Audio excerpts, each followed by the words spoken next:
le ministère des Armées vient de décerner ses prix Armée Jeunesse 2018. Parmi les lauréats, des gendarmes sont mis à l'honneur. La communauté de brigade de Port-Jérôme-sur-Seine a ainsi été récompensée pour la mise en place d'un escape game dans un collège. Les explications de la capitaine Ludivine Rolano.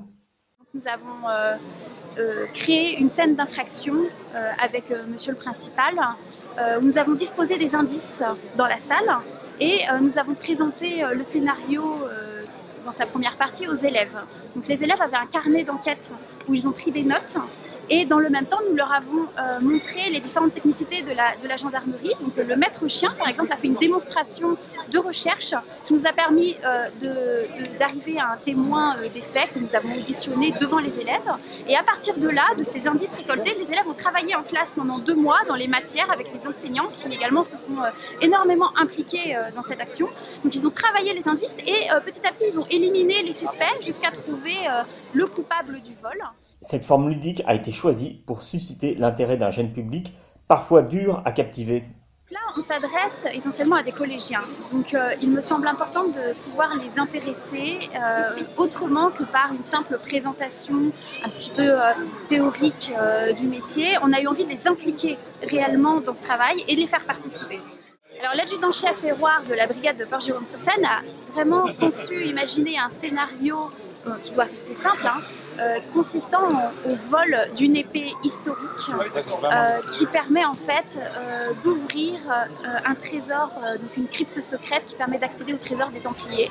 Donc en réalité, les élèves ont ainsi pu travailler dans différentes matières, l'histoire, avec l'histoire du château de Gisors et des Templiers, la géographie, la biologie, puisque les élèves ont dû travailler sur des empreintes, des relevés de terre et de feuilles, en l'espèce une feuille de ginkgo biloba, en français puisque les élèves ont également dû rédiger un PV de transport constatation. Le groupement de gendarmerie de la Mayenne a également été primé pour la création d'un jeu de cartes éducatif qui vise à sensibiliser les jeunes aux violences intrafamiliales.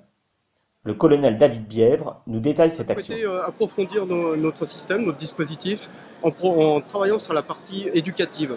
Et sur cette partie éducative, en fait, en termes de violence intrafamiliale, on s'est rendu compte que ces violences, elles prospèrent en réalité sur des stéréotypes qui sont l'inégalité entre les hommes et les femmes. Donc il nous a fallu trouver un moyen de travailler sur ces stéréotypes. Pourquoi mon grand-père ne serait pas nageur synchronisé? S'il en a envie et s'il en a le talent, pourquoi pas. La famille manuelle et technique, la fille soudeuse industrielle, ce sont des métiers qu'on ne retrouve pas souvent du côté des femmes. Ce projet, initié en décembre 2016, a nécessité pas moins de 6 mois de travail. Aujourd'hui, c'est un succès. Et au bout de 6 mois, donc, on a pu mettre au point ce jeu de cartes qui a été développé à 1000 exemplaires. Il a été distribué ensuite gratuitement dans toutes les écoles du département de la Mayenne. Et on a été sollicité d'un peu partout en France pour obtenir des exemplaires. Alors le nord de la France, le sud, un peu partout, la Bretagne nous a réclamé des exemplaires. Et très vite, les 1000 exemplaires ont été épuisés. Donc actuellement, on travaille à la production de 15 000 exemplaires parce qu'on a une très très forte demande sur ce jeu